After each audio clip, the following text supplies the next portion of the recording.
keep daughters from both of them, manage their daughters the same way, breed their daughters to similar bulls, and expect the kids out of the daughters. Well, that bull key to be about 13 pounds heavier on the average and weaning than the kids out of the daughters bull levels. EPD is basically the value when they're calculating simultaneously and using the information on both the kids and the daughters and kids themselves, as well as other additional information on related animals. The simultaneous calculation to take into account again, the total return is going to be the sum of the milk EPD itself, which is actually the estimate of the true genetic value of maternal effects. Again, as maternal effects is just measured by the weaning weight of the bull's daughter. So again, nothing magic about milk EPD. It's not anything, of course, as you know, associated with measuring any milk. It's measured based on the weaning weights of a bull's daughter, a kid of a bull's daughter. Because some people do get confused about milk EPD. Anybody have any questions about that? We can clear up while we're right there in those slides. Yes, sir. I noticed in the study of EPD that the milk doesn't seem to go up or down in correlation to the weaning weight of that individual animal. That's been my, is that confusing? For a particular cow you're talking about. For a particular cow, remember the bulls that she's bred to, that's going in and that affects theirs as well. And now a bull, whenever his daughters start producing, it has big effects. When you have a number of his daughters start producing, it has big effects on the EPD as him. So you got quite a bit of information. That one animal at a time, that one single calf is really going to have a bigger influence on the EPD of the bull she is bred to, again, taken into consideration of all the different calves by him. Again, on that one cow, when we started off to begin with, we talked about how on a bull, based on his sire and his dam, is actually going to be pretty low.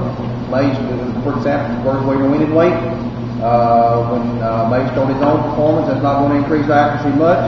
If he had 1 or 2 or 3 or 4 or 5 kids, it's still not going to increase very much. He starts getting 20 or 30 kids, especially if you have 20 or 30 kids by him produced in the same contemporary group, that is, raised under the same conditions, reported at the same time from your place. Then that's whenever you really start getting the increases in accuracy. And very often big increases in change in what the EPD is as well. Again, it's going to have some EPD there. Milk EPD is not going to change much until he's got daughters that are 2.5 years old and their first calves are reported to the association. Then that's going to start changing. That one cow with one calf. I know that a big difference in weaning weight to the calves that she has looks like a big difference to you, and it is. But it's still not enough information to change that statistical calculation very much for that single cow based on one calf. Can we expect the weaning weight going up around the milk? Remember, it's all. I may have started to answer your question before I fully understood it. So let's go back and hear what you said the last part of that. Can you expect the milk? The weaning weight, which generally is a reflection of the milk ability of mom, to bring the milk of maternal. Okay, I need to be sure I'm understanding your question before I answer the wrong question. But if, just for example, for 2 different bulls being used under the same conditions, being bred to similar cows, and we've got the daughters by one of them that have heavier weaning weights than the daughters by the other one, yes, again, after adjusting for the weaning weight EPDs of the bulls, the milk EPD is going to come up for that bull whose calves are heavy. Now, because you fed better or had a better year and your calves are weaning heavier, that by itself is not going to change it any. It's a comparison of different bulls to each other. So we got 2 different bulls. We had something, we called them something up there a while ago. Let's take 2 different ones, bulls X and Y, and Both of them have had calves last year that weaned somewhere around 500 pounds. This year we got, well, this year probably the way it's looking right now probably going to be less than that. But we take a good year and a bad year. They have weights on a good year. We have both of them weights on the bad year.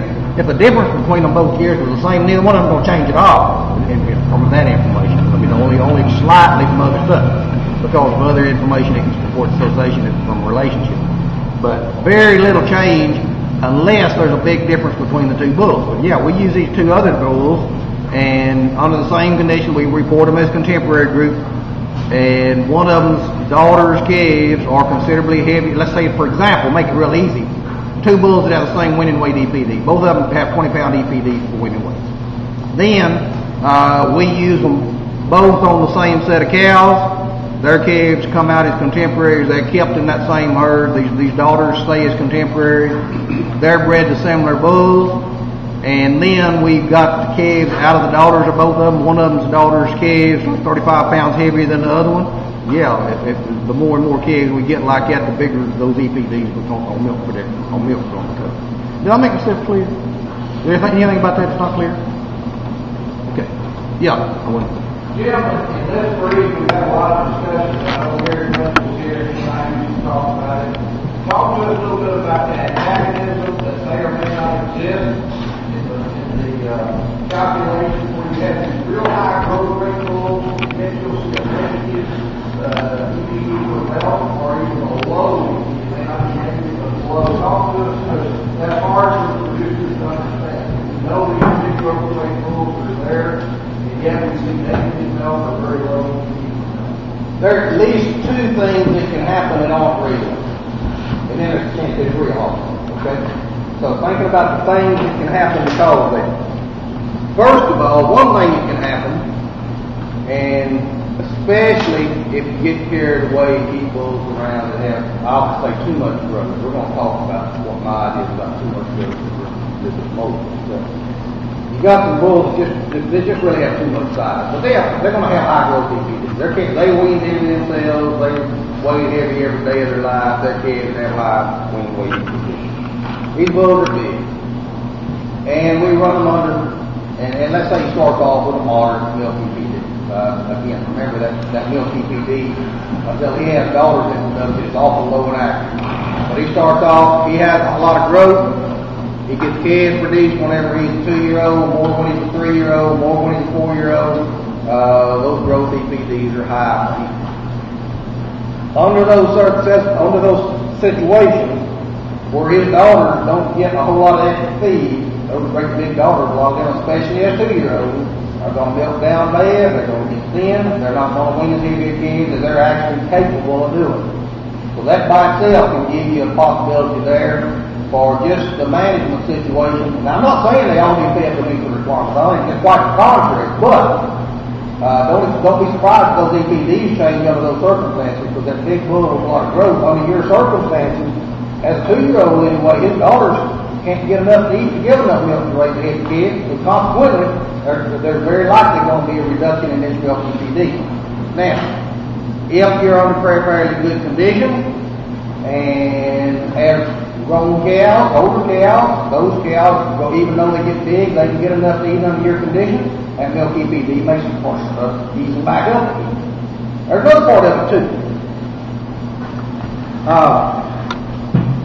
If we say the two things add up to something,